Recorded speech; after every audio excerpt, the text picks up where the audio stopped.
However, we all know very well that there are many difficulties in building and maintaining such places. It requires strong support from many sectors of the Buddhist community, involving not just the financial but many other elements as well. Although this is not an easy job, we should muster the necessary courage to deal with the problems with our own hands, which depends on faith, the kind of confidence that led us to take a refuge in the Sangha. For those who wish to learn from one who has gone before, I can offer some of my own trials and errors as an example. 문사는 1400여 년 전에 유구한 역사를 가진 유서 깊은 사찰로서 우문사 성가대학이 설립된 것은 50년 전의 일입니다. 성가대학이 설립된 이후 온갖 종류의 문제 부딪혔습니다. 이러한 애로사항을 극복하는 데에는 비상한 결심이 필요했습니다. 그렇지만 우리는 이 일을 훌륭하게 해냈다고 자부합니다. 한국에는 우문사와 동일한 비구니 성단이 4곳이나 더 있습니다. 현재 우문사는 성가대학뿐만 아니라 선원도 운영하고 있습니다. 한국에서는 전국적으로 96개의 선방이 있는데 미국 비구니 선방 합해서 그 중에 34곳이 비구니 선원이고 또 15개 성가대학 중에 5군데가 비구니 성가대학입니다. 이제 나아가서 비구니 기를 연구하는 유론도 2곳이나 있습니다. Umunsa, which has about 1,000-year-old history, has a monastic seminary for nuns, which was established about 50 years ago. From the moment we decided that, we were confronted with all kinds of daunting challenges. Although it was labor of love, it took me and my fellow Bhikshunis an extraordinary amount of determination to overcome each obstacle encountered. Presently, there are 4 more monastic seminaries for nuns, 34 meditation centers, and 2 Vinaya institutes for nuns in Korea. All those nuns who established these institutions have gone through similar struggle. 우리 한국의 비구니들은 일찍이 1998년에 전국 비구니회를 결성하였고 서울의 비구니회 소유의 건물을 확보하는 데에도 성공했습니다. 이 기관은 조계종 소속의 모든 비구니들에게 구심적 역할을 하고 있습니다. 짧은 시간 내에 이러한 일들을 이룰 수 있었던 원동력은 우리의 신심과 기도와 원력의 결정체라고 할 수 있습니다. 이 경험은 이와 비슷한 과제를 추진하려는 다른 비구니 시인들에게 하나의 선례를 제공할 수 있다고 봅니다. We Korean nuns have also succeeded in establishing the National Association of Korean Bhikkhunis with its own building in the capital city. This serves as a central headquarters for all nuns belonging to the Korean Buddhist Joge order. The faith, prayers, and resilience which made this possible in a relatively short time might provide a good example for those who are about to launch themselves into similar projects. 위에서 말씀드린 바와 같이 비구니들은 사회 활동의 범위를 확대해야 합니다. 우리는 지금 인터넷 혁명의 시대에 살고 있습니다. 촉보화 시대에 살고 있죠. 21세기에는 개인적인 운동 수행만이 출가 수행자의 이상이 됐었습니다. 우리 비구니들은 우리를 필요로 하는 어떤 장소라도 기꺼이 달려갈 준비가 되어 있어야 합니다. 다시 대한민국 불교 조계종의 예를 들어 말씀드리자면 최근 비구니들은 종단 조직에 임명되기 시작했습니다. 또한 한국의 비구니 신들은 대학에서 교수로서 강의를 하는 비구니들 교수가 있는가 하면은 유치원, 어린이집 등 교육기관, 사회복지기관, 지역사회 지원 자원봉사기관, 특히 병원 및 호스피스 기관에도 관여하고 있습니다. 이와 함께 또 불교 텔레비전, 불교 비디오, 라디오 등에도 관여하고 있죠. 이와 함께 최근 한국 불교계에 환영할 만한 일이 있었는데 그것은 조계종 전국 신도회 회장이 최초로 여성 불자가 선출되었습니다. 또 그 밖에 불교 여성 개발원이 조직되어 개발원 원장도 여기 오셨습니다. 불교 여성 개발원이 조직이 되어 국회의원을 비롯한 각계 각층의 여성 지도자들이 불교 발전에 혁혁한 활동을 하고 있습니다. 불자 여성은 이제 사회봉사 및 다른 영역에서도 지도권을 쥐고 일할 수 있게 되었습니다. As I pointed out earlier, we should broaden the range of activities which we can perform for society. We live in the era of the Internet revolution.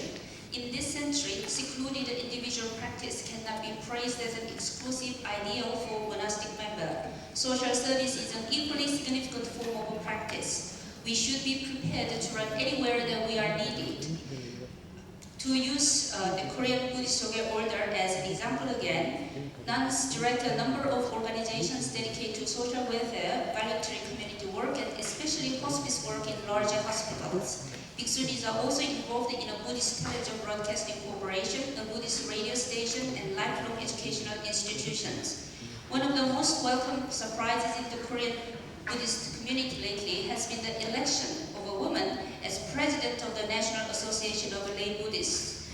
Similarly, the Buddhist Women's Development Institute has also helped to further women's cause. 지금이야말로 박자는 간세음 보살의 32여신의 대표성을 띄우고 우리 각자가 모두 간세음 보살의 자기의 하신으로서 32영신을 낮추어서 봉사해야 할 것입니다.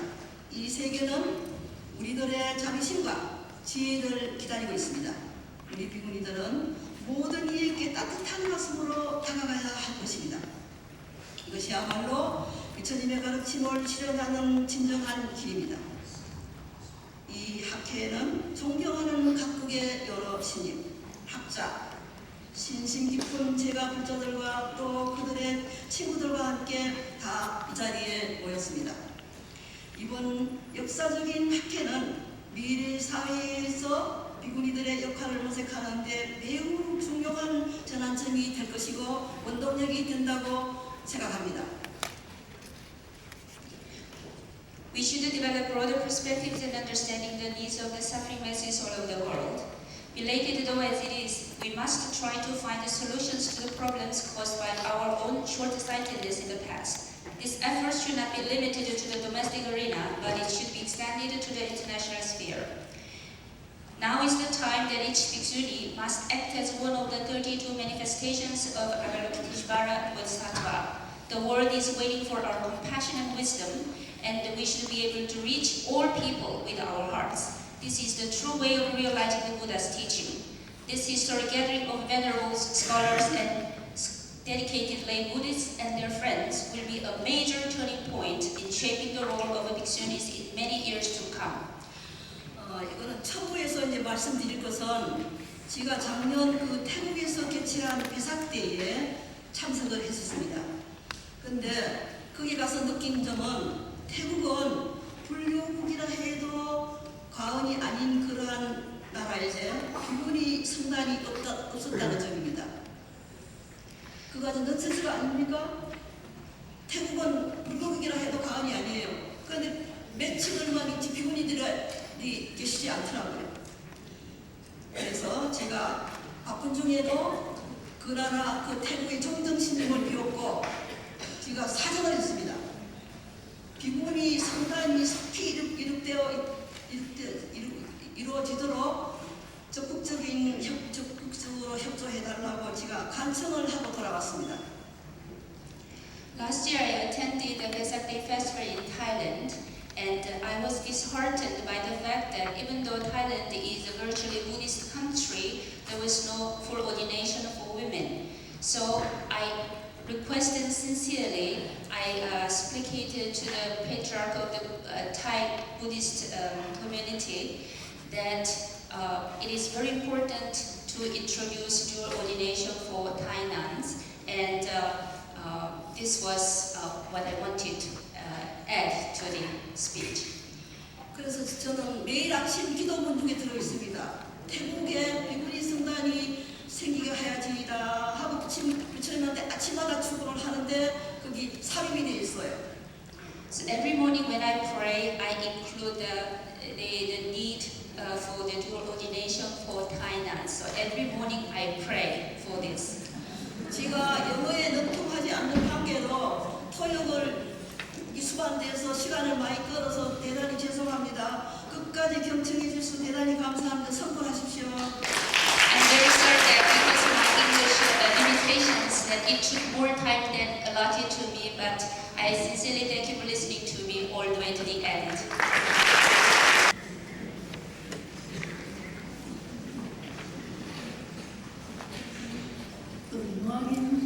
Good morning, respected Sangha members and friends.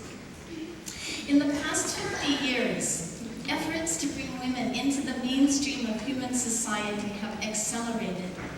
Great advances have been made in many areas due to the courage and conscientious efforts of women and men. Yet, unfortunately, the idea of equal rights remains a dream for women in many societies. Outdated attitudes about women's nature and potential continue to keep women at a disadvantage politically, economically, educationally, and in religion. Gender equality is a key principle of the United Nations Declaration of Human Rights and UN Resolution 1325. Despite this, gender discrimination continues in all societies. The failure to adequately educate one-half of the world's population is reflected in enormous human suffering the world over, especially for women and children. The religious traditions that help shape society's attitudes toward women, and also women's attitudes toward themselves, often send mixed messages.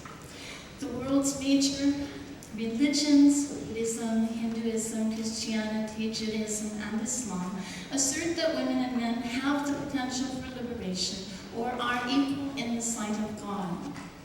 But social realities reveal a stark contradiction between rhetoric and reality.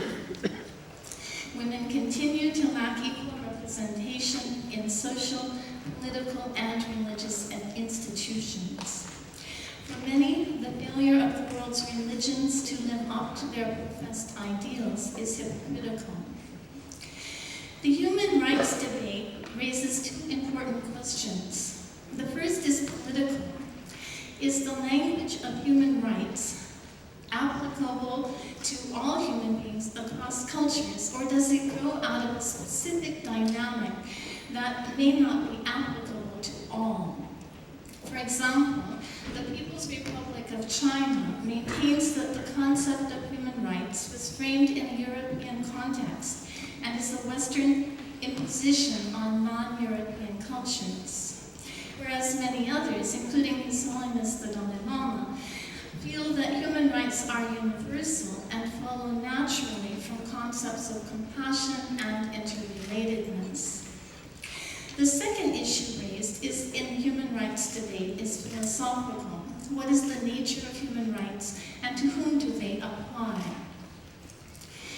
Three major critiques of contemporary human rights philosophy can be leveled.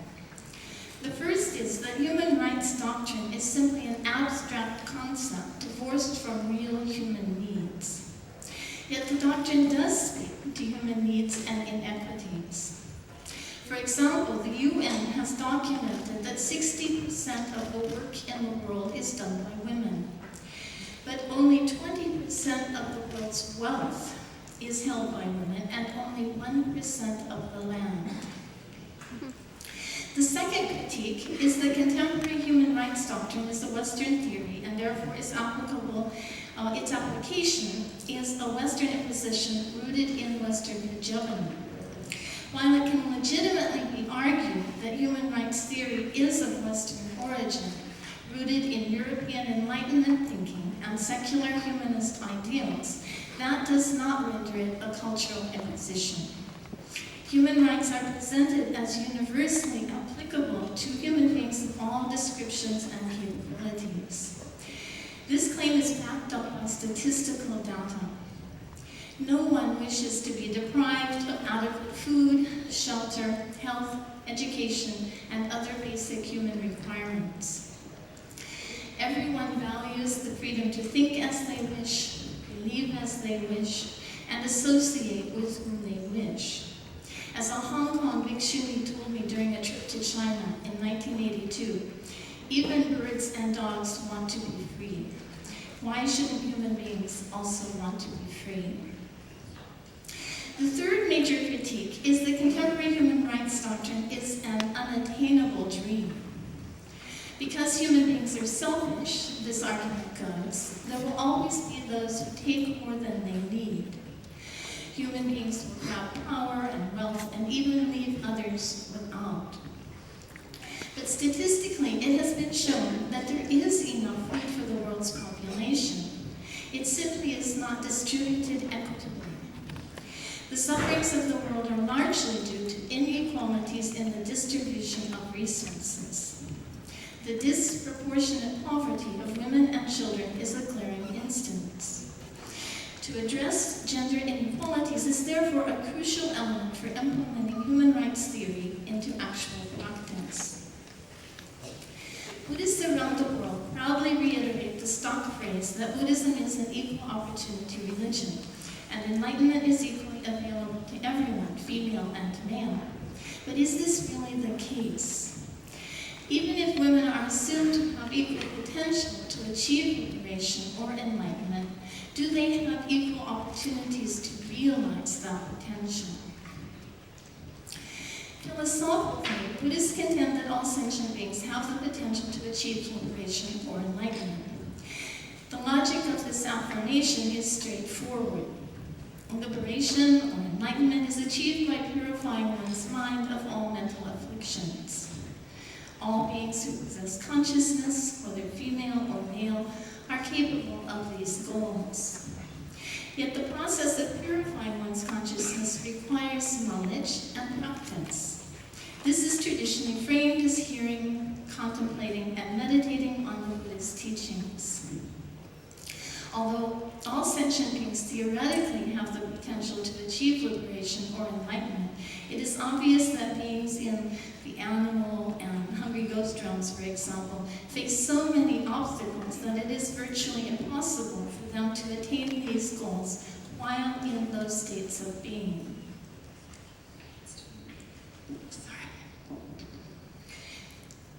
Beings in these realms are said to achieve the fruits of the path eventually, but they require a human rebirth with intelligence and leisure in order to realize their potential.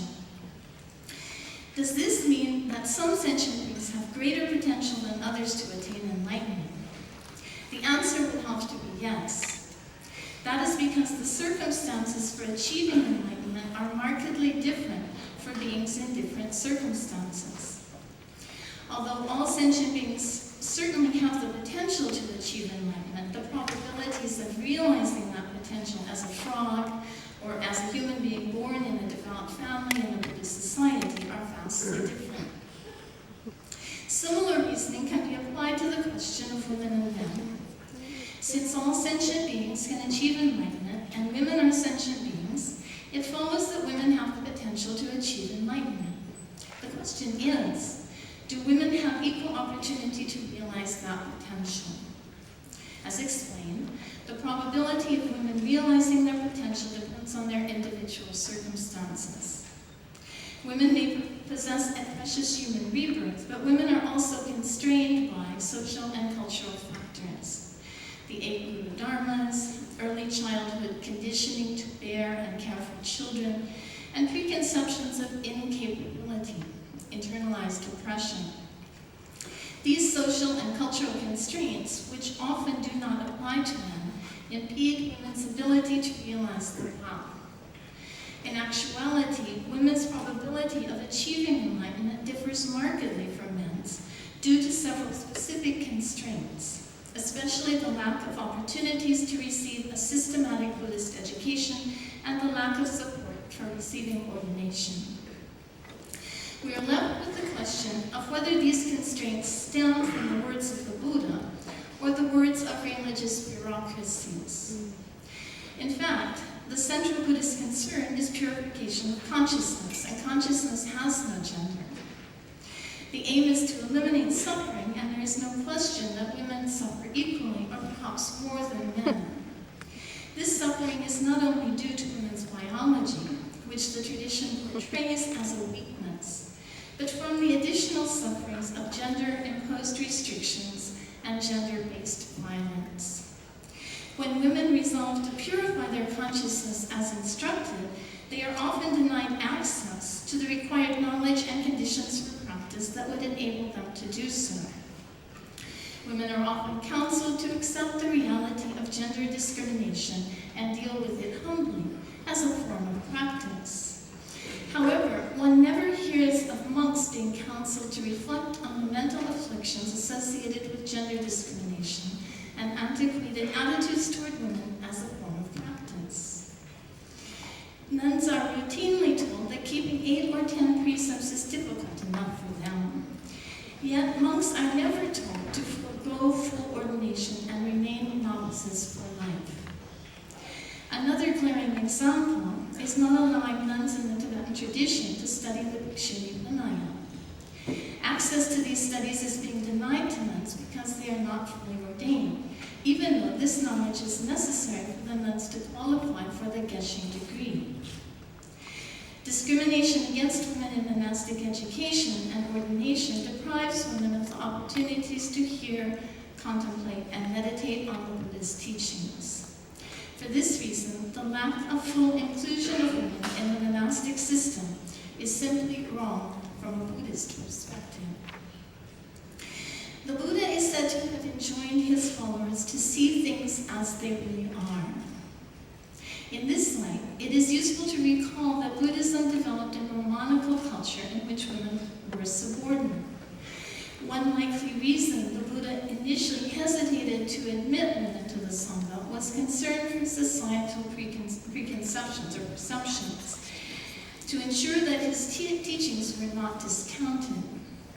To allow women to leave the household life was so unusual, so uncomfortable, and so unfamiliar that allowing women to join the Sangha might have jeopardized the social acceptance of the Buddha's teachings. Today we live in a vastly different society, where women are accepted as being fully human. To assert women's inferiority or to limit women's admission to the Sangha on the basis of gender is counter to Buddhist ethics. If Buddhists today discriminate against women on the basis of gender, thinking people everywhere are likely to reject Buddhism as outdated, inconsistent, and invalid. To see things as they really are is to see that gender discrimination is not only contradictory to Buddhist principles, but is also contrary to the norms of enlightened societies. To exclude women from the Sangha, which is regarded as the best channel for realizing the fruits of the path, is to deprive women of the optimum circumstances for becoming free from suffering. To exclude one half of the human population is contrary to both the spirit of compassion and the goal of the path.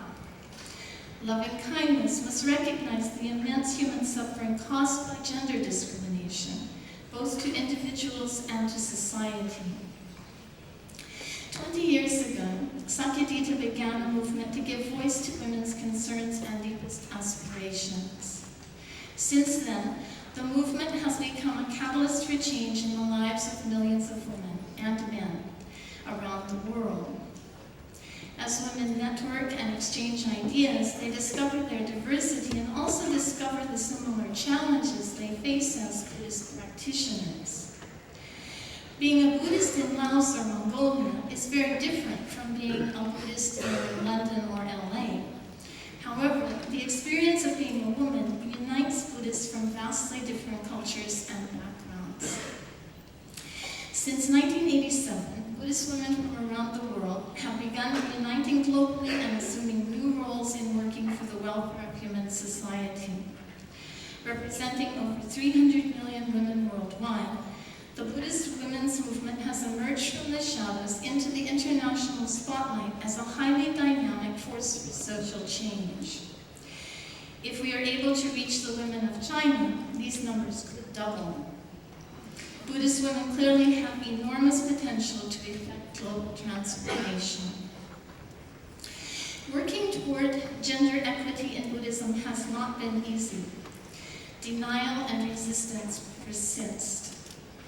Advocates of gender equity have been denigrated, slandered, and intimidated, yet we have continued to move forward steadily and courageously. Imagine if we had not begun working 20 years ago, Buddhist nuns might still be illiterate and living in poverty today. Yet even today, when the value of women's rights is taken for granted in most of the world, I was warned not to raise the topic at this conference because it might offend the monks.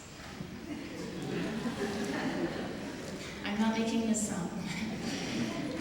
Since it is perfectly acceptable, in fact admirable, to champion human rights, and women are human beings, why should it be threatening to champion women's rights? Perhaps the liberation of Buddhist women is seen as threatening because of their great numbers. Social freedom for 300 million could indeed change the world. But as His Holiness has said, peace can only last where human rights are respected, where people are fed, and where individuals and nations are free. Unfortunately, Buddhist women do not all have the freedom to receive ordination, and therefore it cannot be said that Buddhism gives equal opportunities to women. Denying full ordination to women is not just a matter of monastic law and cannot be explained away as the influence of sexism in society. It is also necessary for Buddhist institutions to recognize equal rights for women in order to be consistent with Buddhism's socially liberating message. For this reason, women have worked patiently to assume their full responsibilities as members of the Buddhist community, refusing to be silenced, and the results have been very encouraging. The reinstitution of the Bhikshuni Sangha in Sri Lanka was a landmark. The freedom to receive full ordination is not only in the interests of women, it is in the interests of all sentient beings. This present gathering itself is testimony to the gathering support for the social liberation of Buddhist women. In the Buddhist analysis, human beings are composed of 5 aggregates. They have bodies, feelings, discriminations, karmic dispositions, and a constantly changing stream of consciousness. Consciousness is the most significant aggregate because it is central to perception and decision-making. Consciousness is affected by many factors, including education and socialization. However, the nature of consciousness itself is not gendered. Over time, in the course of many lifetimes, sentient beings take male and female rebirths intermittently. Human beings have the capacity to transform their individual states of consciousness, whether they are female or male. From the perspective of consciousness, human development is not dependent on gender. In today's troubled world, humanity's greatest hope is that a sufficient mass of the world's population will wake up and reject the images that make them willing slaves to power, money, violence, and greed. Global corporations, governments, and religious institutions will only change when people wake up and demand that they do so. The world's women have a responsibility to wake up and speak out to correct social injustices. What alternatives do Buddhists offer? Like most other religions, the Buddhist path offers a better next life for those who do good deeds and the possibility of liberation from suffering. However, women in most cultures are still expected to give birth and raise children. And while these deeds may bring rewards in this lifetime, they do not necessarily guarantee well-being in the next life or progress on the path to liberation. If women bravely reject worldly expectations and opt for religious goals instead, they find that their options are limited. It is here that Buddhism may fail to deliver for women. The promised rewards of religious virtue are the same for women as for men, but the means of obtaining those rewards are seriously circumscribed and often off limits for women. By denying opportunities to women, Buddhism comes into direct conflict with the human rights women have been This contradiction is not only an enormous disappointment to women who have come to expect better of Buddhist institutions, but it is also an international embarrassment if Buddhist institutions perpetuate these inequalities. In conclusion, the term human rights is used to denote that human beings possess certain fundamental rights and freedoms. Religious rights and freedoms are generally considered to be the most basic of all human rights. To practice Dharma freely, human beings, whether female or male, need access to the same opportunities to learn and practice their religious beliefs and pursue their religious goals. Just as countries who refuse women the right to vote are considered backward, if Buddhists deny basic rights and freedoms to women, they will certainly go down on the wrong side of the street. At the same time, it is clear that, from the evidence, that full ordination goes hand in hand with opportunities for Buddhist education for girls and women, and with community support for nuns. Given these opportunities, women will become pillars of the tradition, bringing many benefits to Buddhism and to society at large. Although the procedure for instituting the ordination has yet to be determined, it is obvious that equal opportunities for Buddhist women can no longer be denied. Recognizing full ordination for women is not only a matter of social justice, it is simply a matter of common sense. Thank you.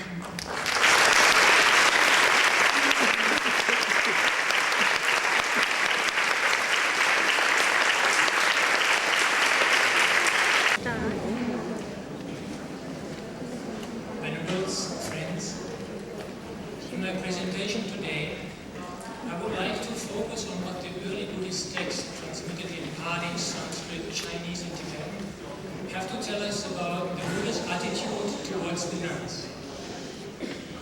At first, I would like to survey a few passages that show the importance of the nuns as one of the four assemblies.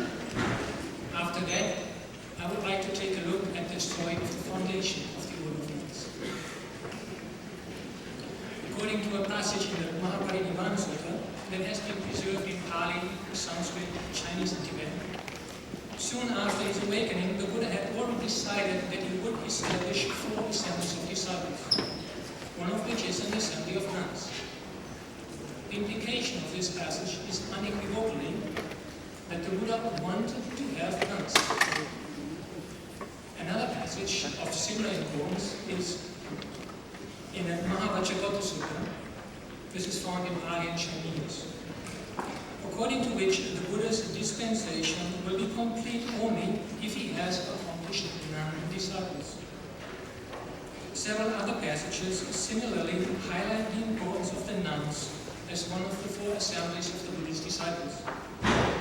According to the Lakkhana Sutta, the significance of the wheel marks that the Buddha had on his soles was that he was destined to have a large retinue, including an order of nuns.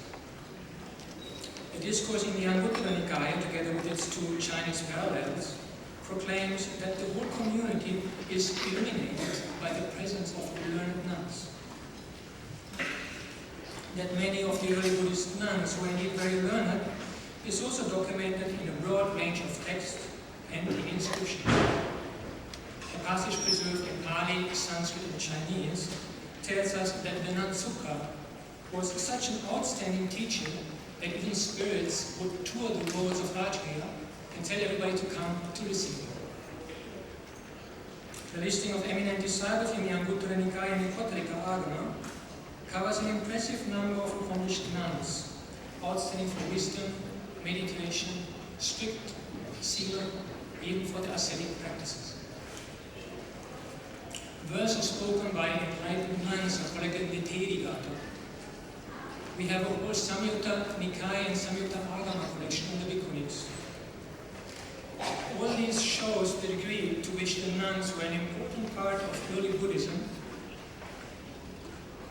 A spotlight on Mahaprajapati Gautami as a powerful meditator is found in the Ekotrika Agama, in the Mula Sarvastivada Vinaya in Chinese and Tibetan, and in the later work of the Pali Canon, the Abhidhamma.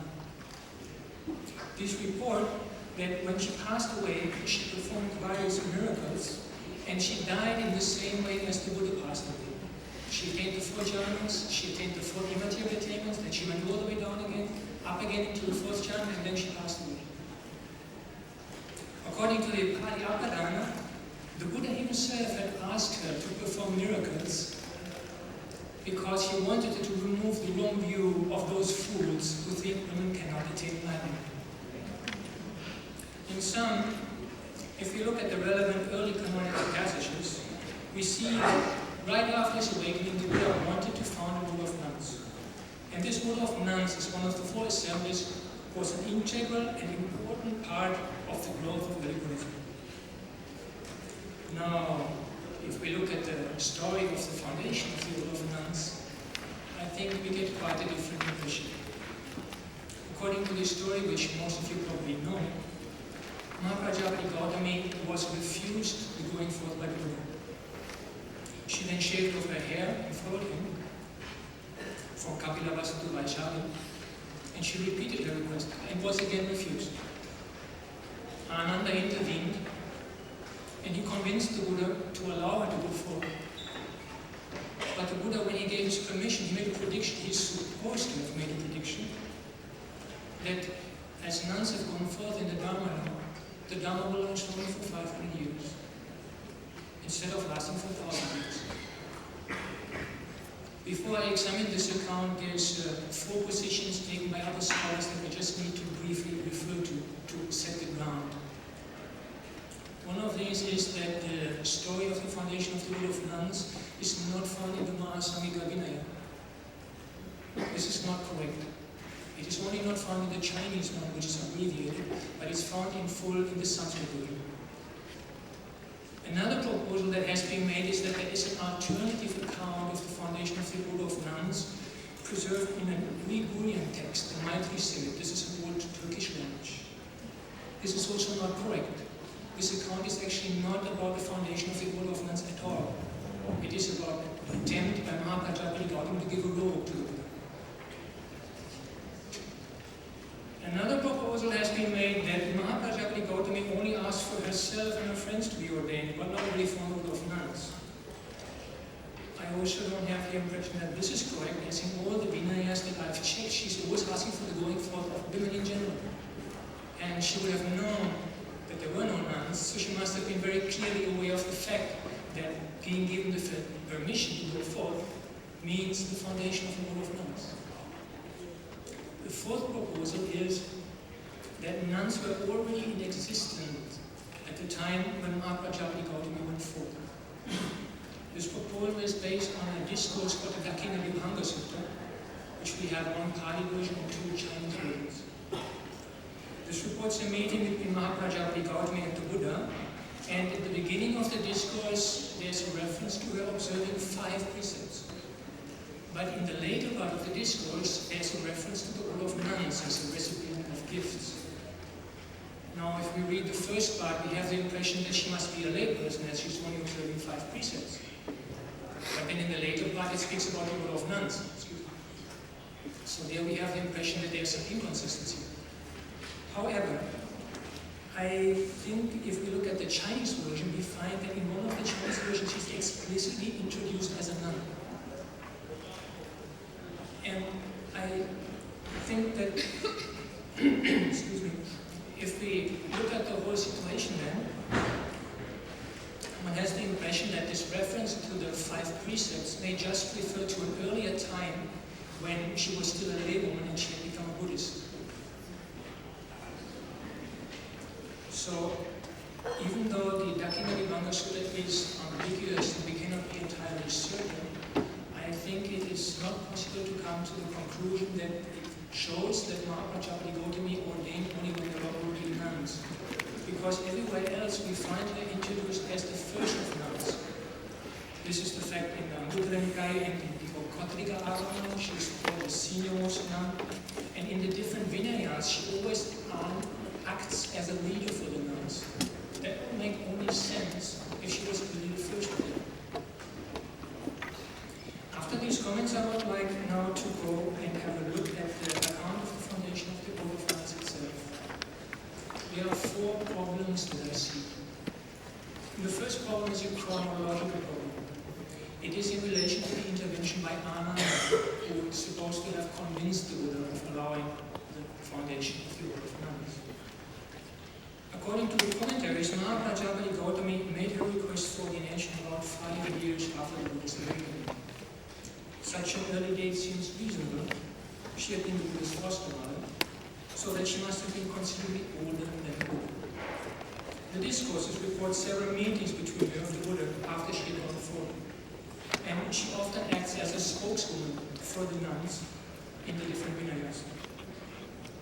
For her to still have repeated meetings with the Buddha after she had gone forward, her ordination should have taken place at a fairly early stage of the history of the Buddhist world. The problem is that if we check the canonical sources, we get the impression that by this time Ananda had not yet been a monk. This makes it impossible for him to intervene as a monk in favor of Mahaprajapati Gautami.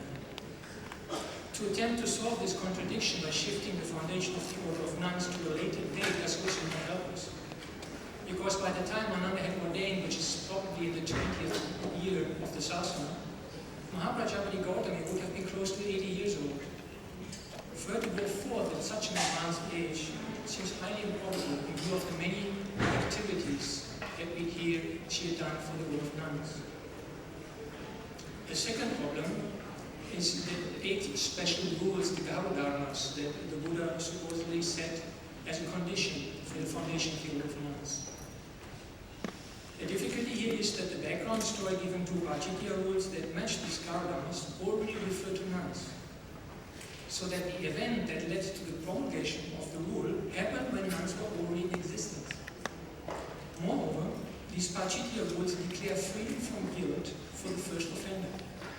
This would be totally meaningless if the Gaudamas had already been in existence since the time of the founding of the order of nuns. A particular striking case is one Gaudama, according to which a 2-year probation period has to be observed before taking ordination from both orders.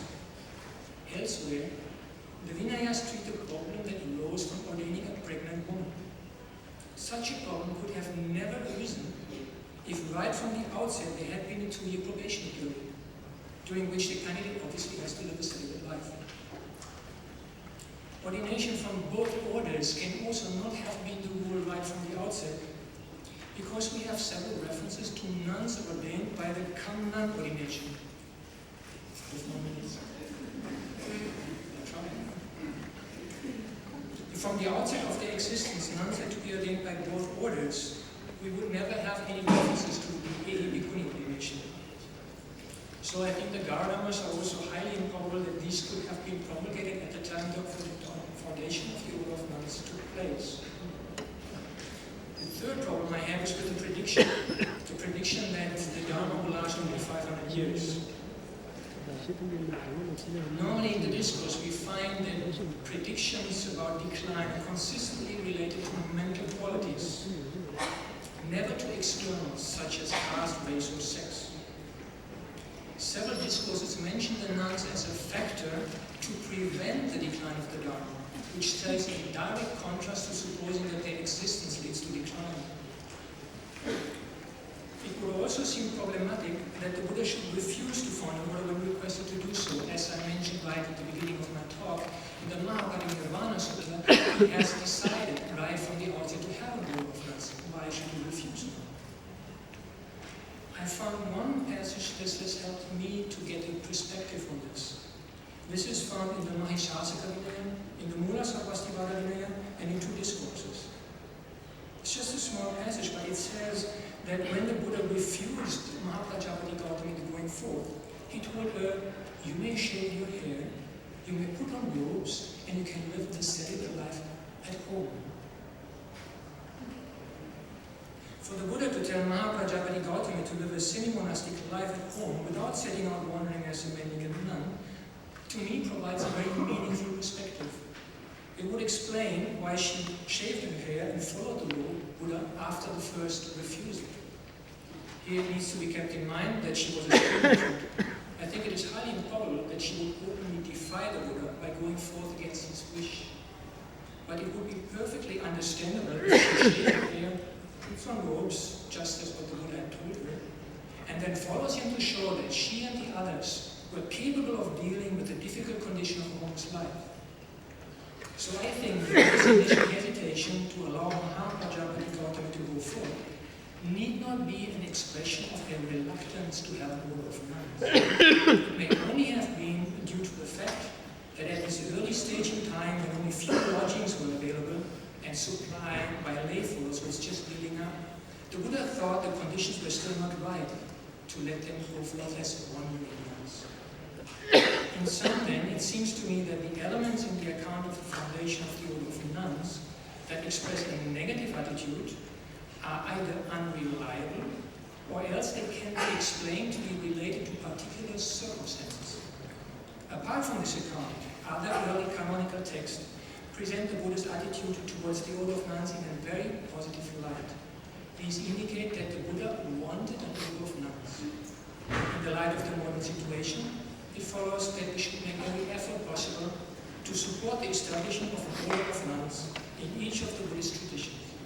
Such an order, I feel, can safely be assumed to be in full accordance with what the Buddha's original intention was. Thank you very much.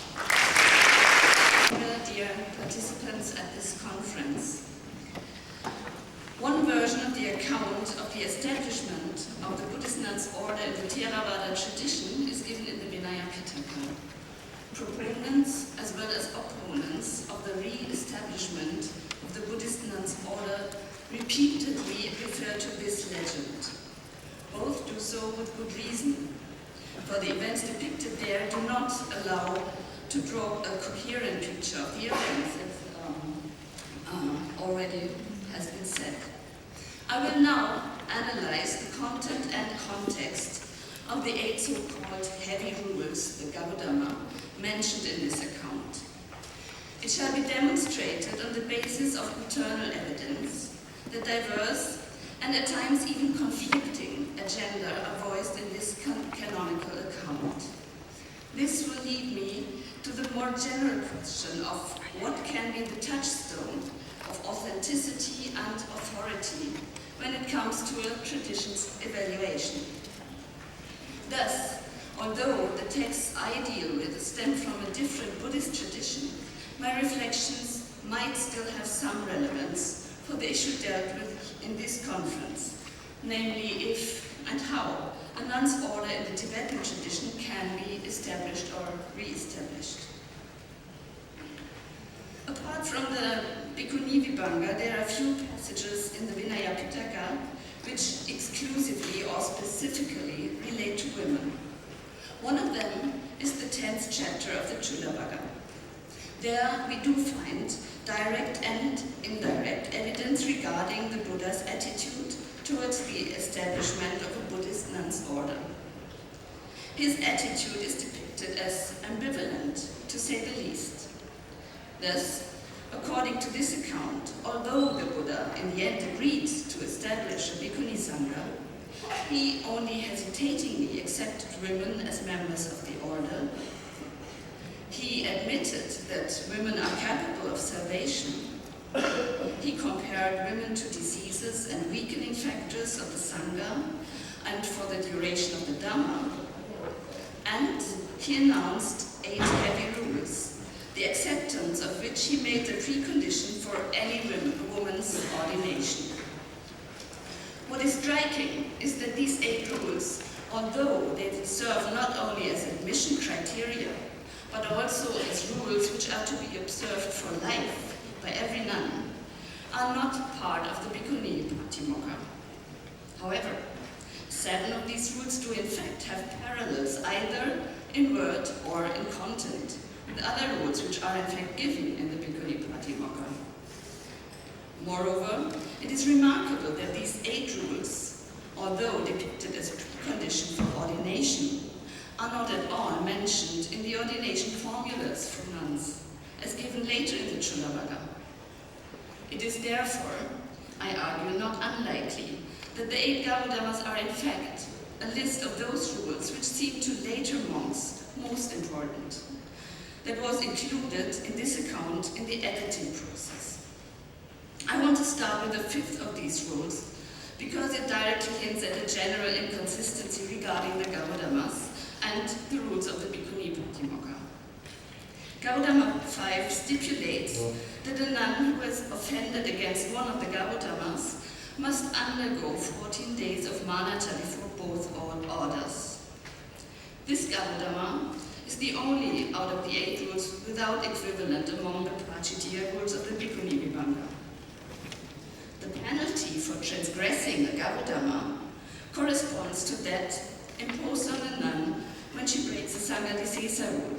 She has to spend a kind of probation period of 2 weeks, during which she is isolated from the main group of nuns, but has a companion.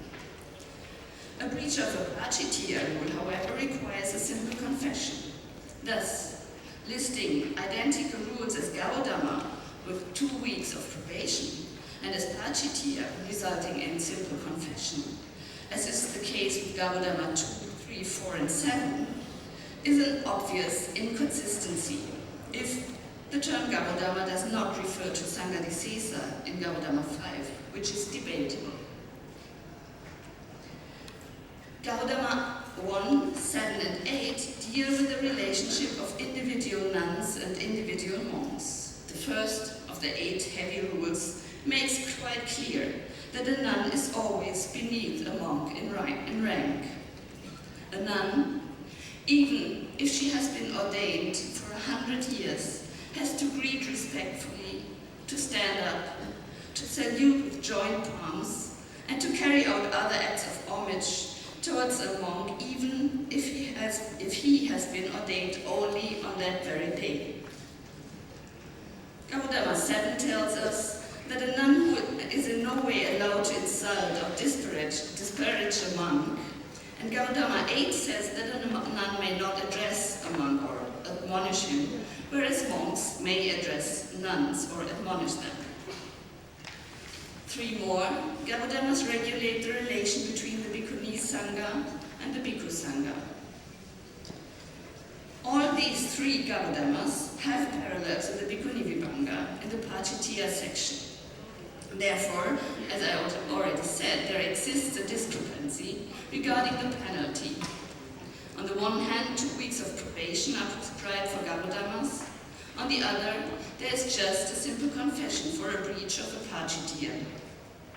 And the wording of these Gaudamas presupposes a Bhikkhuni Sangha already functioning as a legal body, which is, according to the Chulavagga, in which they are embedded, yet to be established.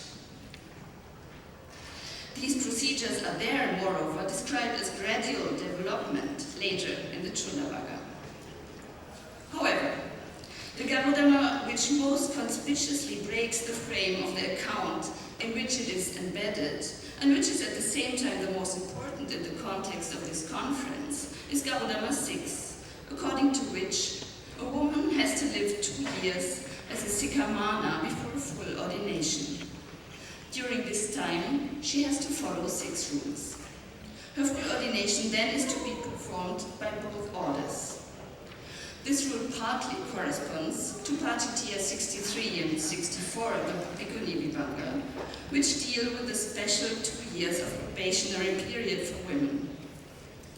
It is remarkable that the Buddha, at the very moment of granting the establishment of a Buddhist nun's order, uses the term Sikhamana without giving further explanation, although he evidently never used it before. The events that led to the institution of the Sikhamana's probation period are described differently in the rules Prachitiya 61 and 62 of the Bhikkhuni Vibhanga. After pregnant and breastfeeding women had been ordained, the 2 years probation period was set up, designed to prevent difficulties arising from such situations. There, in the Bhikkhuni Vibhanga, it is taken for granted that especially these rules stem from a time when the Buddhist order of nuns was already a permanent part of the Buddhist monastic community. This is also suggested by by the further events related in the Chulabhaga. When Mahapajapati accepted the 8 Gaudamas without hesitation, the Buddha expresses his misgivings about the admission of women into the Buddhist order and points out the negative consequences for the duration of the Dhamma. Women are equated with diseases, and their admission into the order allegedly brings about an earlier decline of the Buddhist teaching. The Buddha says this not as the reason he is against the ordination of women, but after he agreed. These statements are difficult to reconcile with the fact that the Buddha had without hesitation admitted that women have the ability to attain enlightenment, and that he in the end had assented to the establishment of a Bhikkhuni Sangha. This inconsistency might reflect the Buddha's personal ambivalence. Accepting women as monastics certainly was a radical step, and conflicts within the wider social milieu were bound to occur.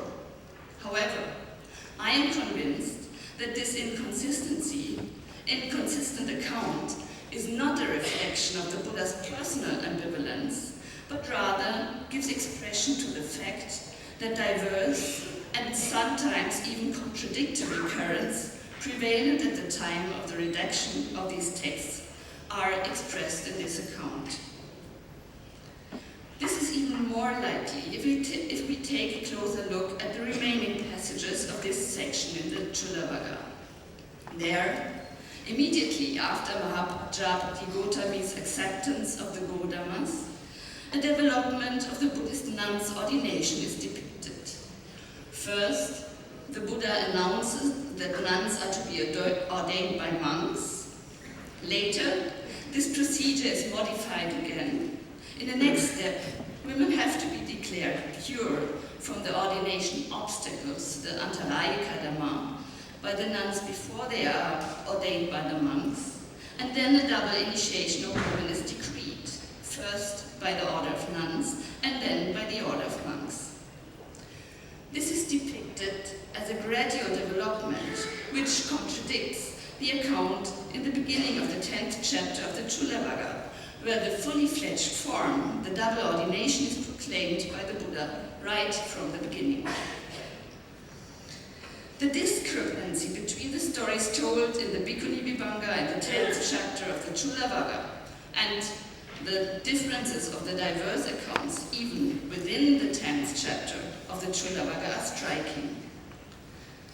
The simple fact that there exist diverse accounts of one and the same event within a single text clearly shows that if we attribute authenticity to one story, the other definitely has to be rejected. In any case, we can assume that the establishment of the Buddhist nuns' order did not take place precisely as described there. It is much more likely that this textual passage has been extended gradually and reflects rather the concerns of various editors who, moreover, did not take a uniform stance. Thus, I argue, it is uncertain whether the Buddha himself formulated the 8 Gaudamas as preconditions for a female ordination, and, as Professor von Inüber will show in a few minutes, it might even be uncertain whether it was in fact the Buddha himself who founded the nuns' order. Be this as it may, there is an important aspect which emerges from this analysis and which I would like to emphasize as conclusion. The ordination of nuns is a ritual and a legal act at the same time. It derives part of its attributed efficacy as a ritual and of its legal obligation as legal act from the fact that the Buddha himself is said to have laid down the procedure. However, the ordination procedures of the diverse Buddhist schools also derive their efficacy and legal obligation from practice and practicability. If, in the course of the long history of the Buddhist order, actual practice and with it the text had not been adapted to the local, historical, cultural, political and social contexts in which they are embedded, the ordination procedures would have lost their relevance and their connection with the living world. It might therefore be time to again adapt the ordination procedures and maybe with them the text to the urgent need felt by many Buddhists to establish or re-establish the ordination of women into the Tibetan tradition with the help of specialists of the tradition in theory as well as in practice. Thank you.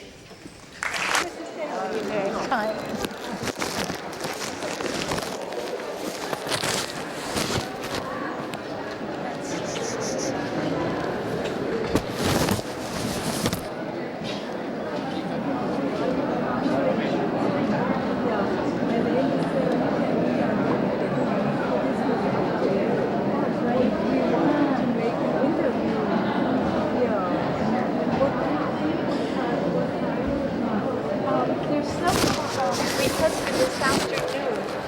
I don't know. Did you talk to Tan? No. Yeah, but how many days will you be here?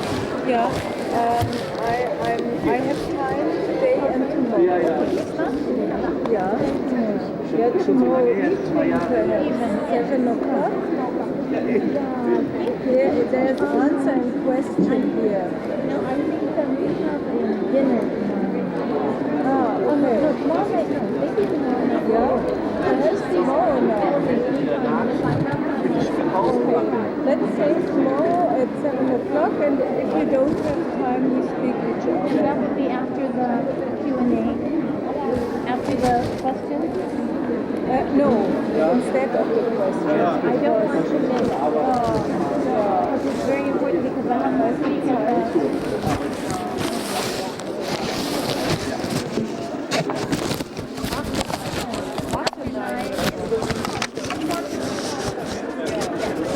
Find another time and daytime, but if not, we make it after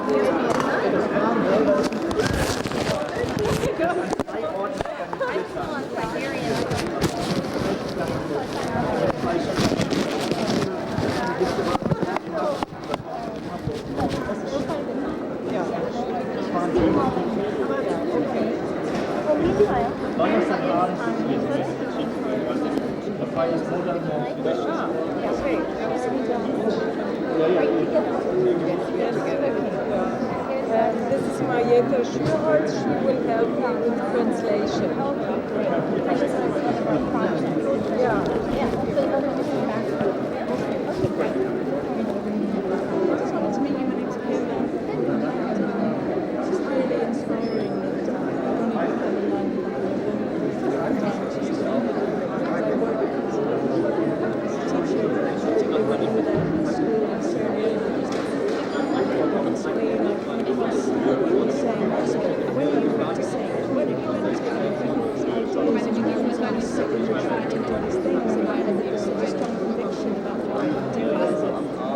Spiritual social activist, and so you don't really inspire the conviction that I'm doing the right thing.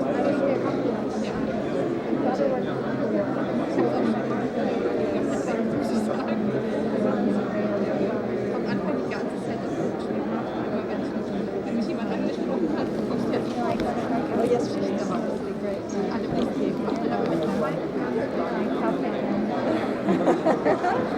Is that one or two?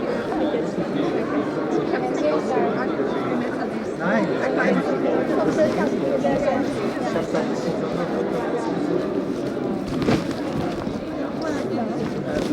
That went very well. I think you got the loudest applause of your panel. Oh, it was deep and long. I don't know if you noticed. Well, it was